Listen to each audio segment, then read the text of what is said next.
축복합니다. 오늘도 가정예배에 나오신 여러분들을 축복합니다.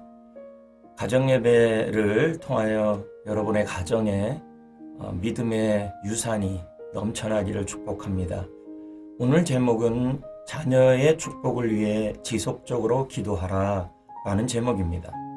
우리는 자녀를 위해 뭐든 해주고 싶은 마음이죠. 여러분은 무엇을 해주고 싶습니까? 그래서 이왕이면은 든든한 방패막이와 비빌 언덕이 되어주려고 합니다. 집도 사주고 적지 않은 유산도 물려주려고 하죠. 그러나 그것보다 더 중요한 일이 있습니다. 그것은 자식이 잘 될 수 있는 길을 가르쳐 주는 것입니다. 신명기 11장 26절, 27절, 28절 말씀에 이렇게 나옵니다. 내가 오늘 복과 저주를 너희 앞에 두나니 너희가 만일 내가 오늘 너희에게 명하는 너희의 하나님 여호와의 명령을 들으면 복이 될 것이요 너희가 만일 내가 오늘 너희에게 명령하는 도에서 돌이켜 떠나 너희의 하나님 여호와의 명령을 듣지 아니하면 본래 알지 못하던 다른 신들을 따르면 저주를 받으리라. 이렇게 나오고 있습니다. 하나님을 잘 믿고 말씀을 잘 따르면 하나님이 축복하시고, 그러나 하나님을 업신여기고 멀리하면 그 은혜를 누릴 수 없다는 것입니다. 부모는 자식을 위해 축복을 받는 길을 명확히 보여주어야 합니다. 미국의 석유 왕 록펠러를 아실 것입니다. 그가 미국에서 큰 축복을 누리며 복의 유통자로 사용받은 것은 어머니가 그에게 축복을 받는 길을 알려주었기 때문입니다. 그것이 무엇이냐? 첫 번째는 하나님을 친아버지처럼 섬겨라.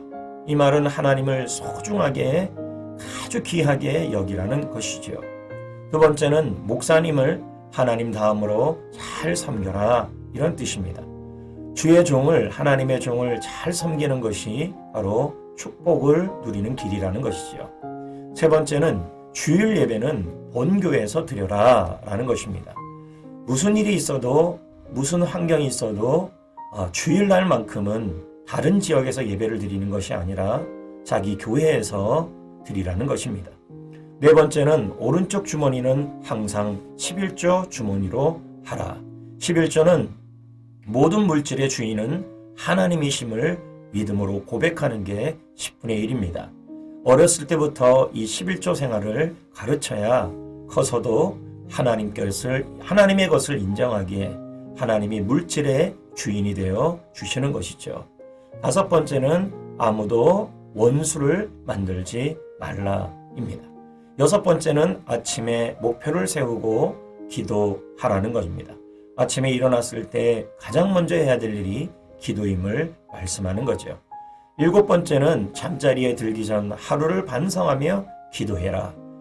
그리고 여덟 번째, 아침에는 꼭 말씀을 읽어라 라는 것입니다.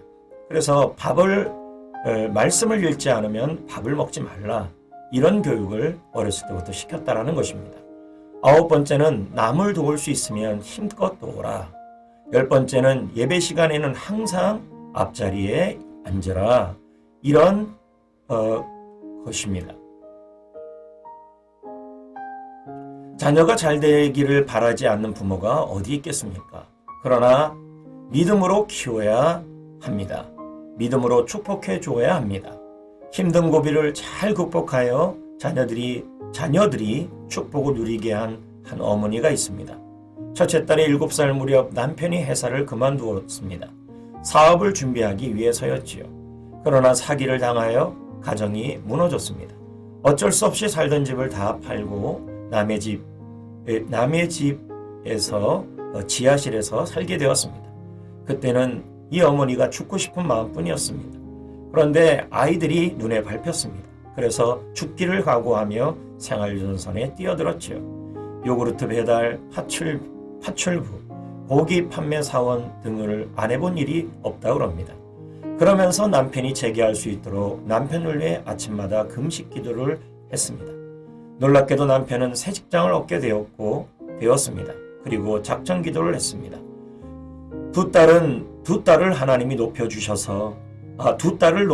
높여주시면 하나님의 영광을 위해 살겠습니다. 가난한 자를 보살피며 믿지 않는 이들을 위해 전도를 하겠습니다. 놀랍게도 그녀의 기도는 응답되었습니다. 큰딸은 아나운서가 되었고 작은 딸은 교사의 길을 가게 되었지요. 그녀는 교회 전도왕이 되었고 남편은 안수집사가 되었습니다. 그녀는 고백합니다. 만약 남편이 돈 잘 벌고 잘 되었으면 예수님도 안 믿고 교회도 다니지 않았을 것입니다. 지금 생각해보면 모두 하나님의 뜻이었습니다. 이분이 본영희 권사님입니다. 큰딸은 김주아 아나운서입니다. 자녀를 위해 무엇을 해줄 것입니까? 자녀들이 축복을 누릴 수 있는 길을 가르쳐야 합니다. 성경을 읽게 하고 예배에 목숨을 걸게 해야 합니다. 이들을 포기하지 말고 기도해 주어야 합니다. 하나님이 이때에 반드시 응답해 주실 것입니다. 여러분의 가정이 모두들 믿음의 가문이 되기를 축복합니다. 고맙습니다. 감사합니다. 자, 그러면 적용을 하겠습니다. 오늘 서로 자녀를 위해 축복해주는 말을 해주고, 그리고 가족들이 서로 성경 읽기를 나누고 결단해 보시기를 부탁드립니다. 제가 설교 시간에도 말씀드리겠지만 용돈을 줄 때도 성경을 읽으면 용돈을 주는 것이 좋을 것 같습니다. 그냥 편안하게 아무 의미 없이 용돈을 주는 게 아니라 구약을 읽으면 5만 원을 주겠다. 신약을 읽으면 5만 원을 주겠다. 이런 식으로 하면 훨씬 더 아이들에게 동기부여가 될 것 같습니다. 고맙습니다. 감사합니다.